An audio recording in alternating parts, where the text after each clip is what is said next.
Hello students, welcome to my channel. I am Prajakta गीते। आज हम start कर रहे हैं अकाउंटिंग का 5th chapter, bank reconciliation statement. इससे पहले की सारे वीडियोस की लिंक मैंने डिस्क्रिप्शन बॉक्स में दे दी है, वो वीडियोस आप ज़रूर से देखिए। तो हमने लास्ट चैप्टर में देखा रिकॉर्डिंग्स ऑफ ट्रांजेक्शन पार्ट 2 में, तो डबल कॉलम कैश बुक। तो पहले हम इंट्रोडक्शन देखते हैं, बाद में हम स्टार्ट करेंगे बैंक रिकन्सिलेशन स्टेटमेंट। तो जैसे कि हमने देखा कि डबल कॉलम कैश बुक होता है जो एक फर्म या एक बिजनेस मेंटेन करती है। तो डबल कॉलम कैश बुक में 2 कॉलम आते हैं, एक कैश का कॉलम और एक बैंक का कॉलम। तो बैंक के रिलेटेड जो जितने भी रिसीट या पेमेंट के ट्रांजैक्शन होते हैं वो सब हम उस कैश बुक में रिकॉर्ड करते हैं। तो वेर एज जैसे कि हम मेंटेन करते हैं वैसे ही सेम बैंक भी हमारा अकाउंट मेंटेन करती है और हमें पासबुक देती है। तो हम जैसे कैश बुक में हमारे कैश बुक में फर्म एज ए बिजनेसमैन हम क्या करते हैं, हम हमारा बैंक बैलेंस डेबिट दिखाते हैं। तो बैंक उसके पासबुक में हमारा ही अकाउंट क्रेडिट दिखाते हैं, जैसे कि ड्यूअल एस्पेक्ट कंसेप्ट की तरह। यहाँ पे हम फर्म में डेबिट दिखाते हैं हमारा बैलेंस, बैंक का बैलेंस कैश बुक में हम डेबिट दिखाते हैं, और बैंक पासबुक में उन्होंने जो मेंटेन की हुई पासबुक है, जो बैंक ने मेंटेन की हुई पासबुक है, उसमें बैंक उसका वही बैलेंस क्रेडिट दिखाती है। तो स्टूडेंट्स, जब हम ऑलवेज बैंक का बैलेंस डेबिट रहता है हमारे बुक्स में, तो वो क्रेडिट हो जाए तो क्रेडिट होता है क्या? हाँ, होता है। तो स्टूडेंट्स, कभी कभी कैश का बैलेंस मतलब कैश बुक का जो बैंक बैलेंस है वो क्रेडिट हो जाता है क्या? हाँ, हो जाता है। उसे बोलते हैं ओवरड्राफ्ट। जब ओवरड्राफ्ट हो जाता है, जब हम एक्सेस मनी बैंक में से विड्रॉ कर लेते हैं, तो वो बन जाता है बैंक ओवरड्राफ्ट। और बैंक ओवरड्राफ्ट जब बन जाता है तो वो हमारा जो बैंक कैश बुक का बैलेंस हो जाता है बैंक कॉलम का, वो क्रेडिट हो जाता है। तो ये हो गई इंट्रोडक्शन। तो अब बैंक रिकन्सिलेशन स्टेटमेंट वो क्या है, वो क्यों बनाया जाता है और उसकी ज़रूरत क्या है, वो हम पढ़ते हैं। तो चलो पहले देखते हैं definition of bank reconciliation statement. A statement prepared to reconcile the balance as per the cash book with the balance as per the passbook और बैंक स्टेटमेंट। यहाँ पे balance as per the cash book और balance as per the passbook वो reconcile करने के लिए, वो same है कि नहीं वो देखने के लिए जो स्टेटमेंट बनाया जाता है उसे बोलते हैं bank reconciliation statement. Read it again. A statement prepared to reconcile the balance as per cash book with the balance as per passbook और बैंक स्टेटमेंट। अगर हमारे पास पासबुक नहीं है तो हम किससे टैली करेंगे, किससे मैच करेंगे? बैंक स्टेटमेंट से, जो बैंक प्रोवाइड करती है हर एक कस्टमर को। तो यहाँ पे ये स्टेटमेंट हम बनाते हैं स्टेटमेंट प्रीपेड हम बनाते हैं टू रिकंसाइल द बैलेंस। किसका बैलेंस? कैश बुक का बैलेंस। कैश बुक का बैलेंस किससे मैच करने के लिए, किससे रिकंसाइल करने के लिए? With the balance of as per the passbook. Passbook का बैलेंस और कैश बुक का बैलेंस रिकंसाइल करने के लिए, मैच करने के लिए, टैली करने के लिए जो स्टेटमेंट बनाया जाता है उसे बोलते हैं बैंक रिकंसिलेशन स्टेटमेंट। तो ये बनाना क्यों ज़रूरी है? तो नीड फॉर रिकंसिलेशन की आवश्यकता क्या है, क्यों रिकंसिलेशन करना चाहिए? तो need for reconciliation to ascertain the causes of difference thereof मतलब कैश बुक और पासबुक का जो डिफरेंस है उसके जो कॉजेस है, क्या कॉजेस हो सकते हैं उसमें डिफरेंस होने के लिए, ये असर्टन करने के लिए हम बैंक रिकंसिलेशन बनाते हैं। And then reflect them in a statement to reconcile tally the two balances. ये जो टू बैलेंसेस है कैश बुक का और पासबुक का, वो टैली हो सके, वो टैली कर सके किसके थ्रू? इस स्टेटमेंट के थ्रू, बैंक रिकंसिलेशन स्टेटमेंट के थ्रू ये हम टैली कर सके। इसीलिए हम ये रिकंसिलेशन होना ज़रूरी है या फिर रिकंसिलेशन की आवश्यकता है, नीड है। To ascertain the causes of difference. क्या कॉजेस हो सकते हैं डिफरेंस के, कैश बुक के और पासबुक के? मतलब पासबुक का बैलेंस और कैश बुक का बैलेंस मिसमैच होने के क्या क्या क्या रीजंस हो सकते हैं, क्या कॉजेस हो सकते हैं, वो हम देखते हैं। कॉजेस ऑफ डिफरेंसेस, पहला है टाइमिंग डिफरेंस। टाइमिंग डिफरेंस मतलब क्या, टाइम जब हाँ अगर कैश बुक में एंट्री होने का टाइम और पासबुक में एंट्री होने का टाइमिंग अलग अलग हो जाए तो अलग अलग हो जाए तो डिफरेंस आ सकता है टू दी ट्रांजैक्शंस, इसीलिए वो बैलेंस मिसमैच हो सकता है।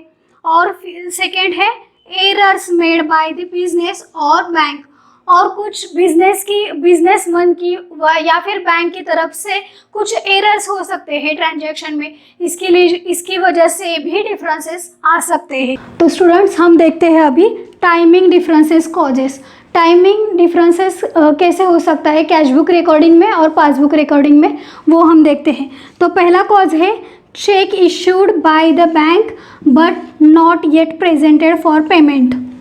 Cheque issued by the bank but not yet presented for the payment. तो देखते हैं, हमने कुछ चेक इशू कर दिए क्रेडिटर्स के लिए या फिर सप्लायर्स के लिए, हमने चेक इशू कर दिए।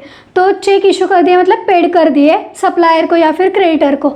तो जैसे ही हमने चेक दे दिए तो हमने कैश बुक में एंट्री बना दी, कैश बुक में हमने ट्रांजैक्शन रिकॉर्ड कर दी, लेकिन वो जो क्रेडिटर था वो बैंक में अभी तक चेक लेके गया ही नहीं, उसने प्रेजेंट ही नहीं किया बैंक के लिए। तो अगर उसने चेक प्रेजेंट ही नहीं किया तो बैंक रिकॉर्ड करेगी क्या? नहीं। तो ये हो गया टाइमिंग डिफरेंस, मतलब हमने दे दिए चेक और तुरंत ही एंट्री कर दी कैश बुक में, बैंक बैलेंस हमारा कम हो गया क्योंकि हमने चेक इशू कर दिया।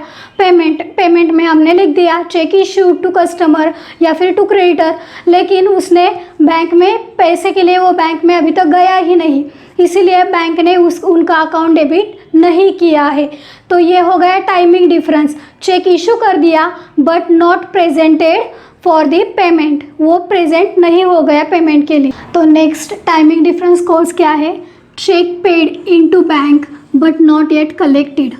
Check paid into bank but not yet collected, हमें कस्टमर से चेक आया, मतलब हमारा कोई डेटर्स था, उससे हमने चेक रिसीव कर दिया और फिर हमने रिसीव कर दिया तो रिसिप्ट साइड में बैंक लिख दिया कि हमें चेक आया है ऐसे, लेकिन हमने वो बैंक में भी डिपॉजिट कर लिया, लेकिन बैंक ने अभी तक वो कलेक्ट नहीं किया, मतलब कलेक्शन नहीं हुआ है, उसकी जो मनी है, वो चेक के जो पैसे हैं वो हमारे बैंक अकाउंट में ट्रांसफ़र नहीं हुए हैं अभी तक। तो ये भी टाइमिंग ऑफ डिफरेंस हो गया, हमने चेक दे दिया, रिसीव कर दिया और तो रिसीव किया उसी वक्त हमने हमारे चेक बुक में एंट्री कर दी, हमारे कैश बुक में एंट्री कर दी, लेकिन बैंक ने वो कलेक्ट नहीं हुआ, इसीलिए बैंक ने अभी तक पासबुक में एंट्री नहीं की। तो ये डिफरेंस हो गया कि checks paid into bank but not yet collected. Third cause है direct debit made by bank on behalf of the customer. Bank हमें सर्विस प्रोवाइड करती है तो बैंक कुछ चार्जेस लगाती है, तो वो चार्जेस हमारे अकाउंट में से बैंक डायरेक्टली कट कर लेती है, जैसे कि एटीएम के लिए चार्जेस है या फिर इंटरेस्ट का चार्ज है, ओवरड्राफ्ट इंटरेस्ट का चार्ज है, ऐसे कुछ लोन हमने लिए हो तो लोन में से इंटरेस्ट का चार्ज, ये सब हमारे अकाउंट में से बैंक डायरेक्टली कट कर लेती है, डायरेक्टली डिडक्ट कर लेती है। तो ये बैंक कर लेती है और डिडक्ट कर लेती है तो बैंक उसके पासबुक में डायरेक्टली तुरंत ही एंट्री कर देती है, लेकिन हमें कब पता चलता है? जब हम पासबुक देखते हैं या फिर जब हम बैंक स्टेटमेंट देखते हैं तब हमें पता चलता है कि बैंक ने ऐसे ऐसे सर्विसेज की इंटरेस्ट की या फिर ऐसे कुछ सर्विसेज चार्जेस लगाए हैं, वो हमें पता नहीं होता, इसलिए हम उसकी एंट्री कैश बुक में नहीं करते, वो एंट्री सिर्फ पासबुक में होती है। तो वो कौन से चार्जेस है जो बैंक डायरेक्टली डिडक्ट कर लेती है हमारे अकाउंट से? तो चेक कलेक्शन चार्जेस हो गए, जैसे कि इंटरेस्ट, इंसिडेंटल चार्जेस या फिर अदर सर्विस प्रोवाइडिंग चार्जेस, ऐसे चार्जेस जो बैंक हमें सर्विस प्रोवाइड करती है इसलिए वो हमारे अकाउंट में से डायरेक्टली डिडक्ट कर लेती है, वो हमें पता नहीं चलता, जब हमें बैंक स्टेटमेंट मिलता है या फिर पासबुक रिकॉर्डिंग होता है तब हमें पता चलता है, इसलिए ये टाइमिंग कॉजेस है। और बैंक उसके एंट्री उनके अकाउंट में कर लेती है, लेकिन पासबुक में होता है, बैंक स्टेटमेंट में वो दिखाई देता है, लेकिन हमारे कैश बुक में वो दिखाई नहीं देता, ये एक टाइमिंग डिफरेंसेस है। फोर्थ है amount directly deposited into bank account, मतलब वो कस्टमर था और उस जो डेटर्स या फिर कस्टमर है उससे पास उससे हमें पैसे आने थे, लेकिन वो क्या कर लेता है, हमें पैसे या फिर चेक हमें देने की वजह से डायरेक्टली हमारा जो बैंक अकाउंट है वहाँ पे वो जो चेक है या फिर पैसे है वो डायरेक्टली हमारे अकाउंट में ट्रांसफ़र किए जाते हैं। वो इसलिए वो बैंक के अकाउंट में आ जाते हैं पैसे, लेकिन हमें पता नहीं है कि उसने दे दिए हैं। वो जब हम बैंक स्टेटमेंट निकालते हैं उस वक्त हमें पता चलता है कि उसके पैसे आ गए हैं। तो उसके बाद हम कैश बुक में वो ट्रांजैक्शन रिकॉर्ड करते हैं। तो ये भी एक टाइमिंग डिफरेंसेस हो गए। फिर है इंटरेस्ट या डिविडेंड कलेक्टेड बाय बैंक। अगर हमारा सेविंग अकाउंट है बैंक में तो बैंक क्वार्टरली हमें इंटरेस्ट दे देती है। इंटरेस्ट हम ले लेते हैं, बैंक से मिल जाता है हमें इंटरेस्ट। और फिर अगर किसी कंपनी के हमने शेयर्स ले लिए हैं तो डिविडेंड भी हमारे अकाउंट में ही आ जाता है बैंक थ्रू। तो वो डिविडेंड या फिर इंटरेस्ट डायरेक्ट बैंक हमारे बैंक अकाउंट में ट्रांसफ़र कर देती है, तो वो बैंक के ट्रांजैक्शन में आ जाता है, तो हमारे कैश बुक में नहीं आ जाता तुरंत ही। कब? जब बैंक स्टेटमेंट या पासबुक रिकॉर्डिंग हो जाती है तभी हमें वो पता चलता है। तब तक हमें पता नहीं है कि बैंक ने हमारा इंटरेस्ट या फिर डिविडेंड हमें दे दिया है या फिर हमें मिला है। तो ये भी एक कॉज हो गया टाइमिंग डिफरेंस का। तो नेक्स्ट कॉज है direct payments made by bank on behalf of the customers. हाँ, कुछ एक्सपेंसेस के पेमेंट डायरेक्ट बैंक थ्रू हो जाते हैं। हमने बैंक को जब अकाउंट ओपनिंग किया तो बिज़नेस रिलेटेड के जो मंथली चार्जेस होते हैं वो हम बैंक को बोल देते हैं कि आप डायरेक्टली पेड करो। जैसे कि टेलीफोन का हो गया, ये मंथली पेमेंट है, रेंट हो गया, टैक्सेस हो गया, वो डायरेक्टली हमारे बैंक में से कट हो जाते हैं, बैंक अकाउंट में से डायरेक्टली डिडक्ट हो जाते हैं। तो ये एंट्री है, ये ट्रांजेक्शन है, वो ये बैंक थ्रू हो जाती है। तो बैंक पासबुक में आती है, बैंक स्टेटमेंट में आती है, लेकिन बैंक ने कितने रुपए डिडक्ट कर दिए, कितना बिल था, वो हमें पता नहीं चलता। वो एंट्री हम तुरंत ही कैश बुक में नहीं करते। तो ये एक टाइमिंग डिफरेंस हो गया। नेक्स्ट है check deposited bill discounted dishonour. हमने चेक डिपॉजिट कर दिया बैंक में और लेकिन वो डिसऑनर हो गया, तो या फिर बाउंस हो गया चेक। तो फिर हमें पता कब चलेगा? जब बैंक में से कोई मैसेज आएगा या फिर बैंक के स्टेटमेंट्स में दिखा जाएगा तब तक हम कोई ट्रांजैक्शन रिकॉर्ड नहीं करेंगे हमारे कैश बुक में। तो ये भी एक टाइमिंग ऑफ डिफरेंस हो गए। तो ये हो गए, ये सारे कॉजेस है टाइमिंग डिफरेंस के। तो और कोई डिफरेंसेस के कॉजेस है क्या? हाँ, डिफरेंसेस कॉज्ड बाय एरर। कुछ एरर की वजह से भी डिफरेंस आ सकता है। तो वो एरर्स कौन से हैं? Errors committed in recording transaction by the firm कुछ रिकॉर्डिंग ऑफ ट्रांजैक्शन जब करती है तो कुछ उनकी तरफ से भी कुछ ट्रांजैक्शन की गलती हो सकती है, एरर हो सकती है। वो कौन सी? Omission of transaction. कुछ ट्रांजैक्शन ओमिट कर दी, हमने लिखी ही नहीं, हमने रिकॉर्ड ही नहीं कर दी, या फिर रॉन्ग टोटलिंग हो सकता है, या फिर रॉन्ग पोस्टिंग हो सकता है, रॉन्ग रिकॉर्डिंग हो सकता है। तो एरर्स के एग्जांपल्स कौन से हैं? Omission of transaction, wrong recording, wrong posting या फिर रॉन्ग टोटलिंग।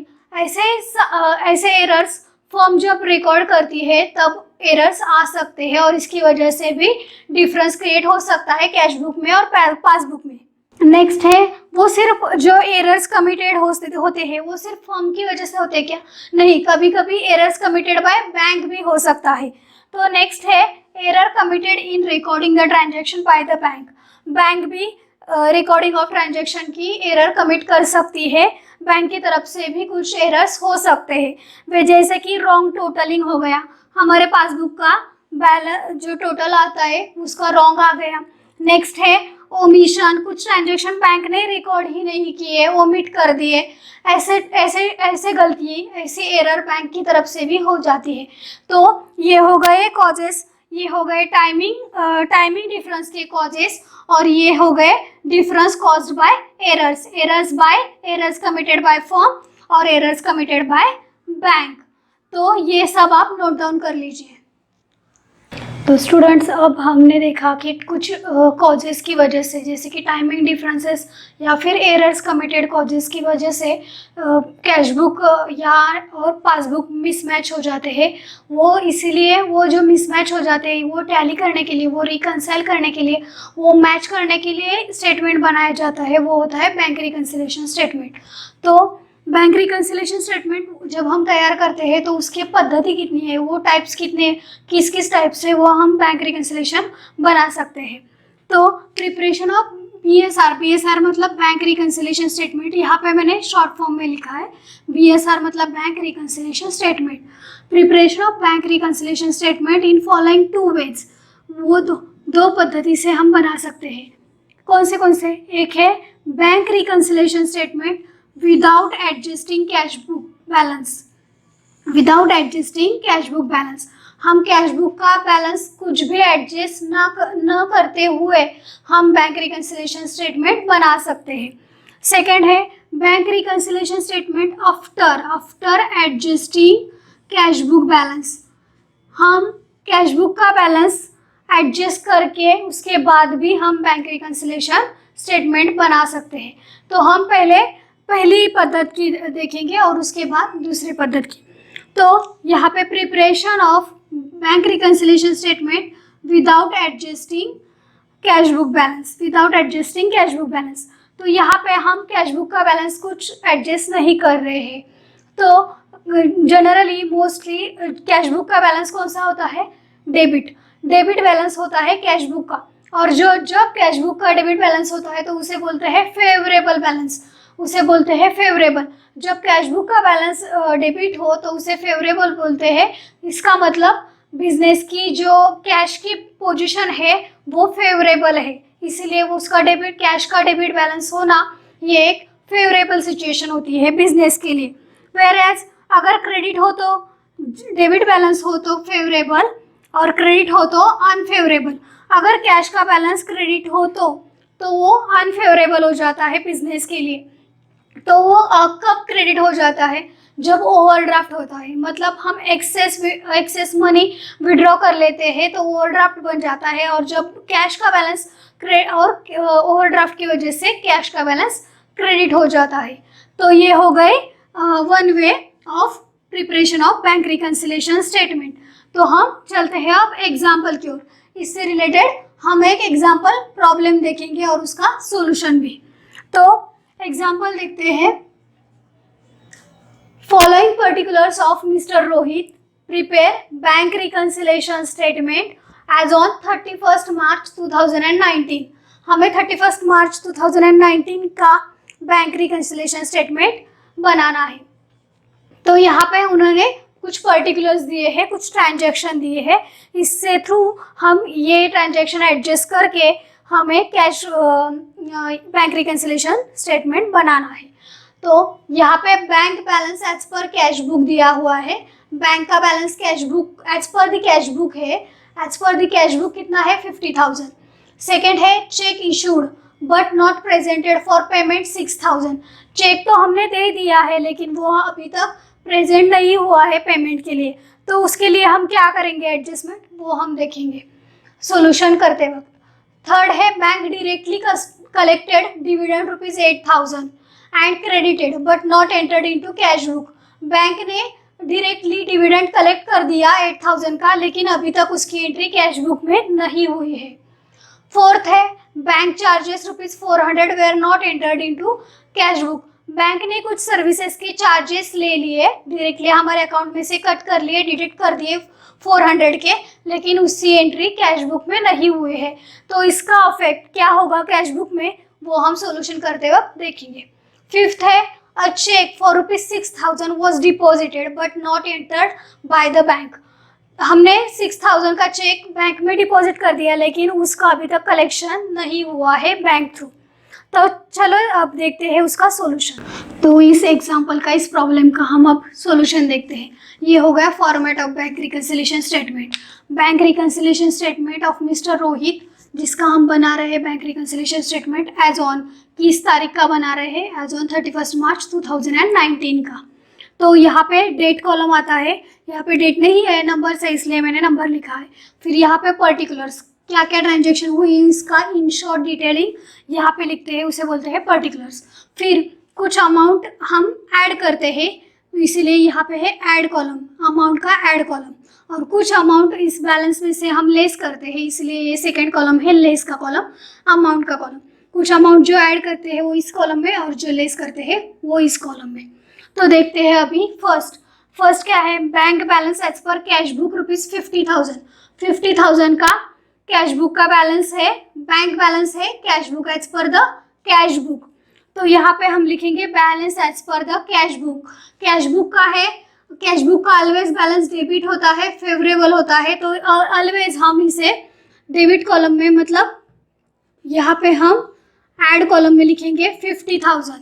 अगर ये पासबुक का होता या फिर ओवरड्राफ्ट होता तो हम क्रेडिट में लिखेंगे। ये डेबिट का है और जो एज पर फेवरेबल है, यहाँ पे कुछ नहीं दिया है कि ओवरड्राफ्ट है नहीं दिया है, या फिर पासबुक का है नहीं दिया है, टोटली उन्होंने क्लियरली बताया है कि bank balance as per cash book, तो हम यहाँ पे लिखेंगे कैश बुक का बैलेंस। सेकेंड है cheque issued but not presented for payment ₹6,000। यहाँ पे क्या हुआ है, हमने चेक इशू कर दिए, तो हम अब फर्म है, हमारा कैश बुक है, रोहित की एक फर्म है, रोहित है जो मिस्टर रोहित, उसकी फर्म है और वो कैश बुक बना रहा है, उसका कैश बुक है।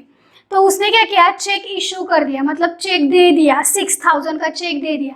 और चेक दे दिया तो तुरंत ही उसने 6,000 रुपीज दे दिए, मतलब गए, पेमेंट हो गया, तो उसने तुरंत ही उसकी एंट्री कर दी पेमेंट, तो उसका बैलेंस लेस हो गया।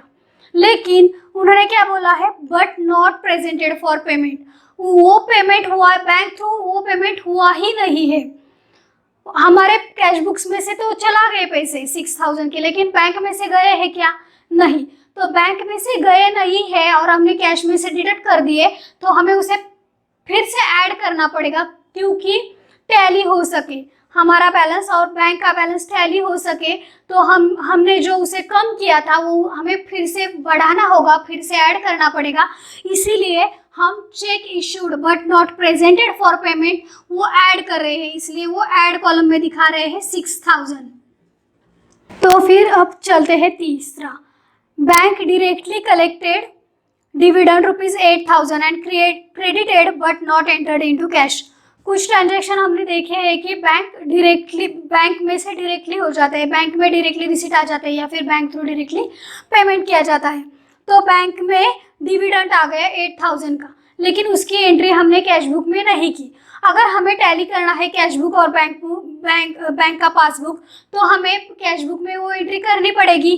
तो बैंक में पैसे आ गए तो कैश बुक में भी आना पड़ेगा, कैश बुक में भी उसे लाना पड़ेगा, कैश बुक में भी वो ऐड करने पड़ेंगे। इसलिए बैंक में से वो जो डिविडेंड मिला वो हमें ऐड करना है 8,000 रुपीज़।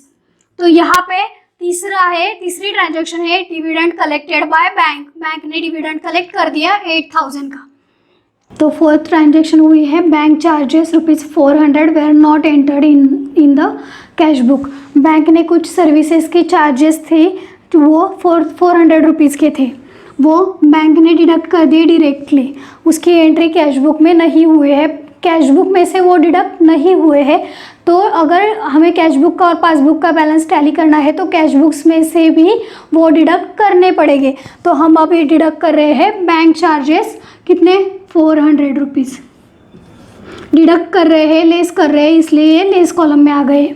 नेक्स्ट है अ check for ₹6,000 was deposited but not entered by the bank. हमने एक चेक था 6,000 का, वो हमने डिपॉजिट कर दिया, मतलब बैंक अकाउंट में वो पैसे भर दिए, लेकिन वो डिपॉजिट कर दिए, वो भर दिए, लेकिन वो एंटर नहीं हुए हैं बैंक में अभी तक वो कलेक्ट नहीं हुए हैं।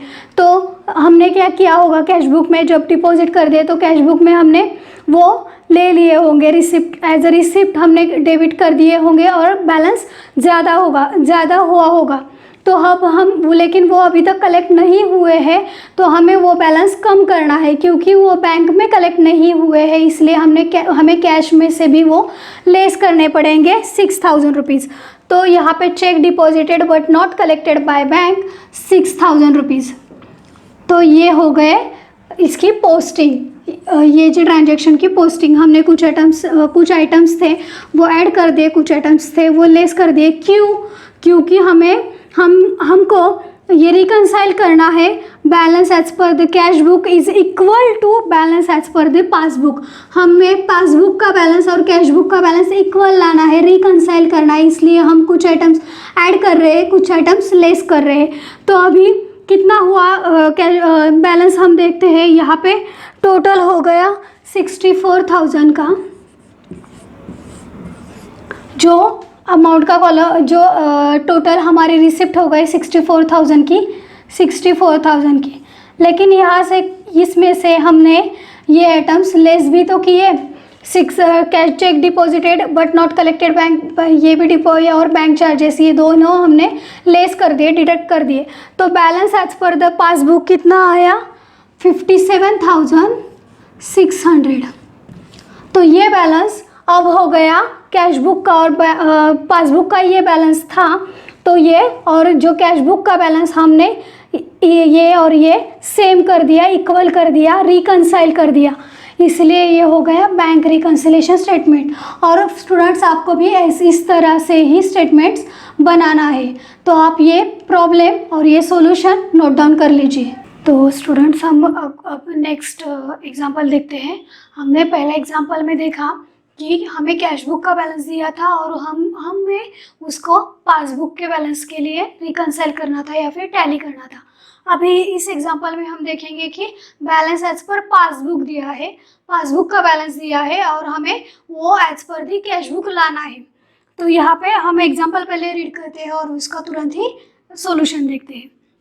तो following bank passbook of Messrs Rainbow limited showed balance 45,000। ये बैंक पासबुक का बैलेंस है, एज पर दी पासबुक है 45,000 ऑन 31 मई 2019। तो यहाँ पे क्या ट्रांजेक्शन हुई है? पहला हुआ है cheque issued before May 31, 2009, before 31 May 2019 amounting rupees 25,940 has not been presented for encashment. वो हमने इशू कर दिया लेकिन अभी तक उसका इनकैशमेंट नहीं हुआ है, इनकैशमेंट के लिए या फिर कैश के लिए वो प्रेजेंट नहीं हुआ है। फिर नेक्स्ट है टू चेक्स, दो चेक्स थे, 2 चेक्स ऑफ रुपीज 3,900 और सेकेंड था वो 2,350 का। Were deposited into bank, bank में डिपॉजिट कर दिए but not bank give credit for him, bank ने उसको क्रेडिट नहीं दिया है, बैंक ने उसको अभी तक जमा नहीं किया है। थर्ड है there was also a debit in the passbook rupees 2,500 का बैंक ने डेबिट कर दिया, बैंक में डेबिट कर दिया था, वो चेक डिसऑनर हो गया, वो चेक बाउंस हो गया। तो अभी इसका जो असर है वो बैंक रिकंसिलेशन में कैसा होगा वो हम देखते हैं। तो सॉल्यूशन, तो आइए चलते हैं सॉल्यूशन की ओर। तो यहाँ पे है bank reconciliation statement of Messrs Rainbow Limited as on 31 May 2019। तो यहाँ पे पर्टिकुलर्स आएंगे, यहाँ पे जो अमाउंट ऐड हुआ है वो और यहाँ पे जो लेस होंगे वो इस कॉलम में। तो पहला है balance as per passbook, passbook का बैलेंस है कितना है 45,000। अब हम जो भी विचार करेंगे, जो भी इस ट्रांजेक्शन का रिकॉर्डिंग करेंगे वो बैलेंस एज पर पासबुक की तरफ से करेंगे। मतलब पासबुक का बैलेंस है और हमें वो कैश बुक की तरफ लाना है, कैश बुक से वो मैच करना है। तो ऐसे ही हम हमारी थिंकिंग करेंगे, हम ऐसे ही विचार करेंगे। तो नेक्स्ट है cheque issued before 31 May 2019 amounting rupees 25,940। तो हमने चेक इशू कर दिए, चेक पे कर दिए 25,940 के। तो इसकी एंट्री हमने कैश बुक में तो की होगी, लेस हो गया होगा, लेकिन उसकी एंट्री पासबुक में नहीं हुई है। तो कैश बुक में लेस किया तो पासबुक में भी लेस करना पड़ेगा, इसीलिए ये चेक इशूड। तो यहाँ पे आएगा cheque issued but not presented for rupees 25,940 for payment. तो यहाँ पे से भी लेस हो जाएगा 25,940। Then 2 checks of rupees 3,900 and rupees 2,350 were deposited into bank but not yet give credit for the same। Bank में उसका डिपॉजिट कर दिया तो कैश में वो ऐड हुए होंगे, कैश बुक में वो डिपॉजिट हो देंगे, मतलब हुए होंगे कि हमने बैंक जमा कर दिए होंगे, लेकिन बैंक ने अभी तक उसको जमा नहीं किया है तो बैंक में पासबुक में उसको जमा करना पड़ेगा। तो यहाँ पे check deposited but not collected कितने, यहाँ पे हम टोटल लेंगे 3900 प्लस 2350, इन दोनों के टोटल हम यहाँ पे ऐड कर देंगे 6250। नेक्स्ट है there was also a debit in the passbook ₹2500 in respect of cheque dishonoured on 31 May 2019। जो चेक दिया था वो डिसऑनर हो गया 2500 का। हमने एक चेक था 2500 का, वो हमने दे दिया था, लेकिन वो चेक दे दिया मतलब पेमेंट हो गया था, तो फिर वो क्रेडिट कर दिया हमने कैश बुक में से, पासबुक में डेबिट मतलब कैश बुक में क्रेडिट हो गया था, लेकिन वो क्या हो गया था इन रिस्पेक्ट ऑफ 31 मई को ही वो डिसऑनर हो गए, वो बाउंस हो गया। तो हमने जो लेस किया था वो हमें फिर से ऐड करना पड़ेगा, इसीलिए यहाँ पे cheque dishonour recorded in passbook में रिकॉर्ड है, लेकिन कैश बुक में हम टैली करने के लिए उसे फिर से ऐड करना पड़ेगा 2500। यहाँ पे देखो स्टूडेंट्स, हमने ऐसा सीक्वेंस क्यों लिया है कि हमने कुछ जो पहला आइटम था वो नीचे लिया है और बाद में, क्योंकि यहाँ पे मोस्टली जो एग्जांपल पढ़ के हमें जो पता चलता है ऐड लेस करना है, तो पहले जो ऐड के आइटम है या फिर जो प्लस के आइटम है वो सब ऊपर लिखने हैं, और जो ये फॉर्मेट है बैंक रिकन्सिलिएशन का, और जो लेस के आइटम है वो नीचे लिखने हैं। अगर कुछ एडलेस हो गया बीच में तो चलता है, लेकिन ये एक सिस्टमेटिक या एक्चुअल फॉर्मेट है कि जो प्लस के ये जो ऐड के आइटम है वो ऊपर और जो लेस के आइटम है वो नीचे। तो अब हम टोटल करेंगे और बैलेंस निकालेंगे एज पर दी कैश बुक। तो टोटल कितना होता है आप भी मेरे साथ कीजिए, 53,750। तो यहाँ पे भी 53,750। तो इसमें से ये लेस का आइटम हम लेस कर देंगे, डिडक्ट कर देंगे, तो फिर हमें मिल जाएगा balance as per cash book. तो balance as per cash book कितना है 27,810। ये हो गई बैलेंसिंग फिगर, और जो बैलेंसिंग फिगर है वही कैश बुक का बैलेंस है, और कैश बुक का बैलेंस हम असर्टन करने के लिए ये सब आइटम हमने ऐड लेस किए। तो अब पासबुक के बैलेंस के थ्रू हमने कैश बुक का बैलेंस भी निकाल दिया, तो इसे बोलते हैं बैंक रिकन्सिलिएशन स्टेटमेंट। तो ये एग्जाम्पल और ये सॉल्यूशन आप नोट डाउन कर लीजिए।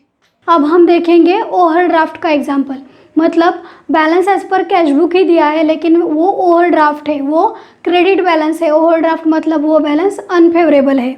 तो हम पहले एग्जाम्पल पढ़ते हैं और देन उसका सॉल्यूशन निकालते हैं। तो एग्जाम्पल है on 31 March 2019 Rakesh had an overdraft, यहाँ पे दिया है ओवरड्राफ्ट है कितना 8000 का, 8000 का ओवरड्राफ्ट है उसका, as shown in cash book में शो हो रहा है। ओवरड्राफ्ट मतलब बैलेंस एज पर दी कैश बुक है। ये ट्रांजैक्शन उन्होंने स्टोरी बेस्ड दिए है, मतलब एग्जांपल ही स्टोरी बेस्ड है, वो हमें अलग अलग करना है। तो पहले क्या हुआ था, cheque amounting ₹2000 had been paid in by him but way are not collected by bank. 2000 रुपये का चेक था, वो पेड कर दिया लेकिन कलेक्ट नहीं हुआ है बैंक में। देन राकेश ने इशू कर दिया चेक 800 का, वे आर नॉट प्रेजेंटेड, लेकिन प्रेजेंट नहीं हुआ है बैंक में फॉर द पेमेंट के लिए अभी तक वो प्रेजेंट नहीं हुआ है। Then there was a debit in his passbook में डेबिट हुए हैं ₹60 फॉर इंटरेस्ट के 60 रुपीज़ और बैंक चार्जेस के 100 रुपीज़ बैंक ने डिडक्ट कर दिए हैं, डेबिट कर दिए हैं। तो इसका अफेक्ट क्या होगा बैंक रिकन्सिलिएशन में वो हम देखेंगे। और balance as per cash book दिया है, तो बैंक रिकन्सिलिएशन निकालते वक्त हमें बैलेंस एज पर पासबुक निकालना है। वो हम देखते हैं कि balance as per passbook overdraft निकालता है या फिर फेवरेबल निकलता है या फिर अनफेवरेबल निकलता है, वो हम अब सॉल्यूशन करके देखते हैं। तो यहाँ पे बैंक रिकन्सिलिएशन स्टेटमेंट है ऑफ मिस्टर राकेश यहाँ पे, और 31 मार्च 2019। तो यहाँ पे क्या डिटेल्स है वो पर्टिकुलर्स अमाउंट कुछ आइटम्स ऐड होंगे, कुछ लेस होंगे। तो यहाँ पे balance as per cash book है। इन शॉर्ट बच्चों ध्यान में रखना, ऐड मतलब अगर कैश बुक का ऐड है तो डेबिट होगा, कैश बुक का ऐड है तो डेबिट होगा, और कैश बुक का लेस है तो क्रेडिट होगा। ये इन शॉर्ट हमें ऐड करना है। तो कैश बुक का बैलेंस है, कैश बुक का बैलेंस ऑलवेज डेबिट होता है, ऑलवेज ऐड होता है, लेकिन यहाँ पे ओवरड्राफ्ट है, ओवरड्राफ्ट है इसलिए ये क्रेडिट होगा बैलेंस। अगर कैश बुक का बैलेंस क्रेडिट होगा तभी तो ओवरड्राफ्ट होगा। अगर overdraft indicates credit balance of the cash book. तो यहाँ पे कैश बुक का बैलेंस 8000, ओवरड्राफ्ट है इसलिए हम लेस कॉलम में लिखेंगे 8000। Then check amounting rupees 2000 had been paid in by him but were not collected by bank। Bank ने मतलब कुछ डिपॉजिट किए थे 2000 रुपीज़, लेकिन वे are not collected by bank में कलेक्ट नहीं हुए हैं।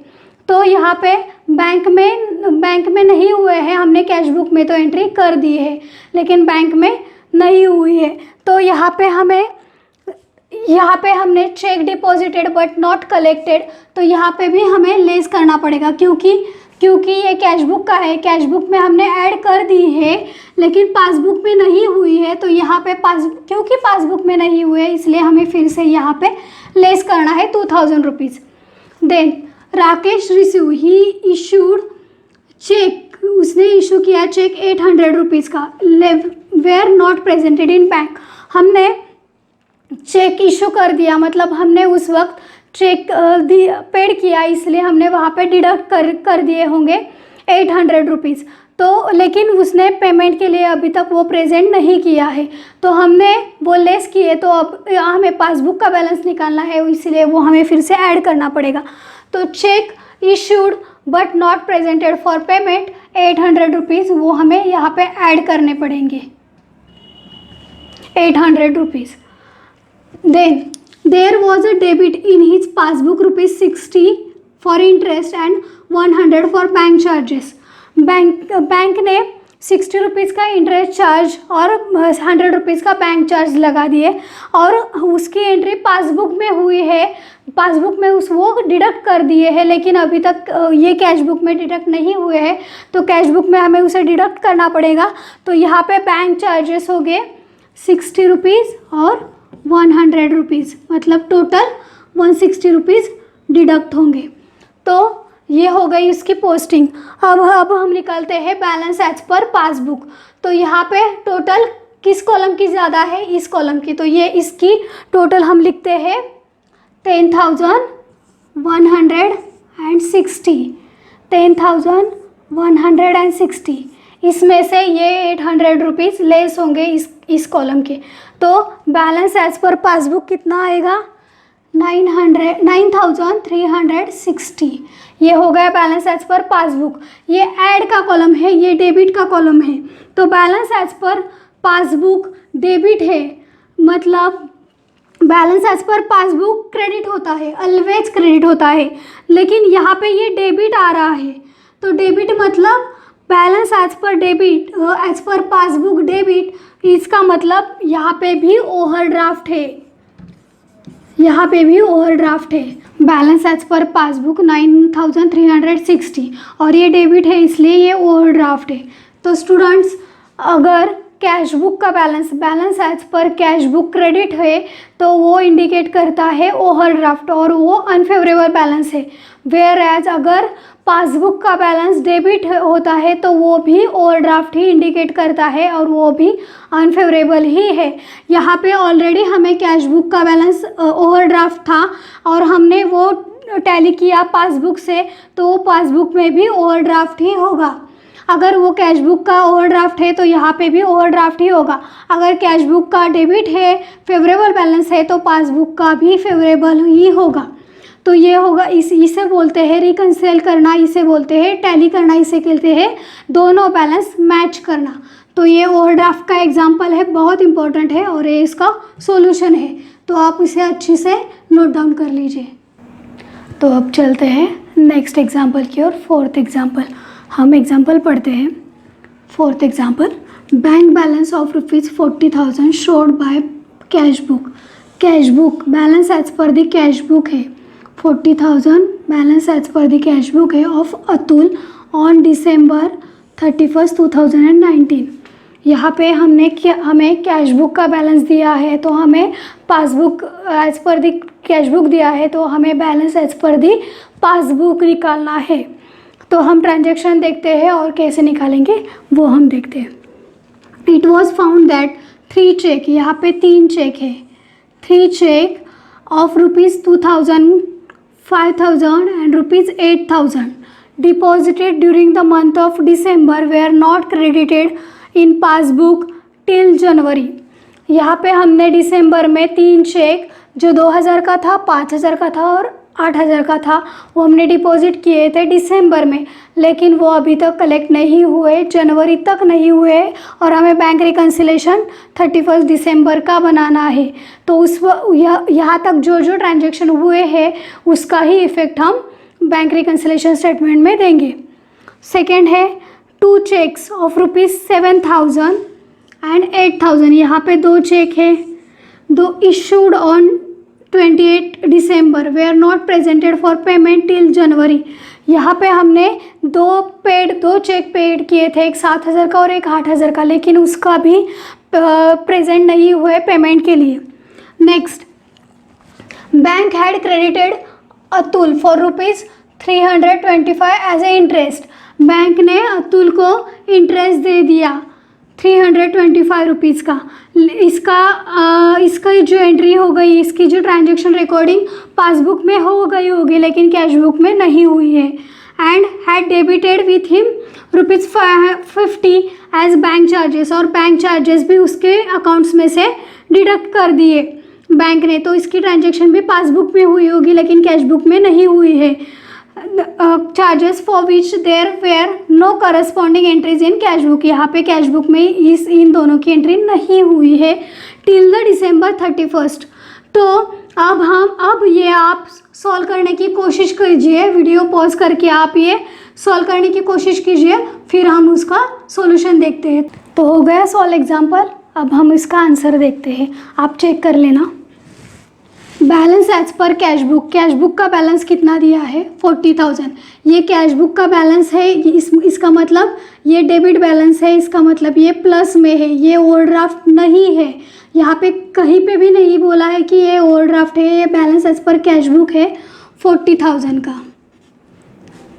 तो यहाँ पे 40,000, फिर क्या हुआ, चेक इशू कर दिए, check issued but not presented for payment. यहाँ पे 2 चेक थे, वो इशू कर दिए लेकिन वो पेमेंट के लिए नहीं, पेमेंट मतलब हमने पेड कर दिए हैं, हमने डिडक्ट कर दिए हैं लेकिन उसकी एंट्री पासबुक में नहीं हुई है, लेकिन हमने कैश में से वो डिडक्ट कर दिए। तो अब डिडक्ट पासबुक का बैलेंस निकालना है, तो हमने जो डिडक्ट कर दिया है उसे फिर से ऐड करना पड़ेगा। तो यहाँ पे 2 चेक है 7,000 प्लस 8,000 के, जो डिडक्ट कर दिए थे वो ऐड करना पड़ेगा। तो कितना हुआ, 7 + 8 15,000 हमने यहाँ पे ऐड कर दिया। तो अब हम क्या ऐड करेंगे, बैंक इंटरेस्ट। तो बैंक इंटरेस्ट कैसे, यहाँ पे बैंक ने क्रेडिट कर दिया है 325 रुपीज़ का इंटरेस्ट, बैंक ने डायरेक्टली चार्ज किया है, क्रेडिट कर दिया है, तो हमें पैसे मिले हैं, लेकिन इसकी एंट्री सिर्फ पासबुक में हुई है, कैश बुक में वो ऐड नहीं हुआ है, इसलिए हम यहाँ पे कैश बुक में ऐड करेंगे 325 रुपीज़। तो यहाँ पे क्या लेस होगा, check deposited but not collected by bank. यहाँ पे 3 चेक थे जो हमने डिपॉजिट कर दिए हैं 2,000 के, 5,000 और 8,000 के, हमने डिपॉजिट किए लेकिन अभी तक क्रेडिट नहीं हुए हैं पासबुक में। तो डिपॉजिट कर दिए मतलब हमने कैश बुक में वहाँ पे ऐड किए होंगे, लेकिन वो पासबुक में ऐड नहीं हुए हैं, इसलिए हम यहाँ पे कैश में से फिर से उसे डिडक्ट कर देंगे। तो कितने हुए, यहाँ पे मैं लिख रही हूँ 2,000 प्लस 5,000 प्लस 8,000 कितने हुए 15,000। तो 15,000 यहाँ से लेस करेंगे हम। सेम यहाँ पे बैंक ने चार्जेस भी लिए हैं 50 रुपीज़ के, 50 रुपीज़ के बैंक चार्जेस बैंक ने चार्ज कर दिए हैं। तो वहाँ पे डिडक्ट किया होगा पासबुक पे, लेकिन हमने कैश बुक में डिडक्ट नहीं किए वो चार्जेस, तो बैंक चार्जेस भी हम यहाँ से डिडक्ट करेंगे 50 रुपीज़ की। तो ये हो गई उसकी पोस्टिंग। अब हम टोटल देखते हैं। यहाँ पे टोटल डेबिट का टोटल होता है 55,325। इसमें से हम 15,050 रुपीज़ डिडक्ट करके हमें मिल जाएगा बैलेंस एज पर पासबुक।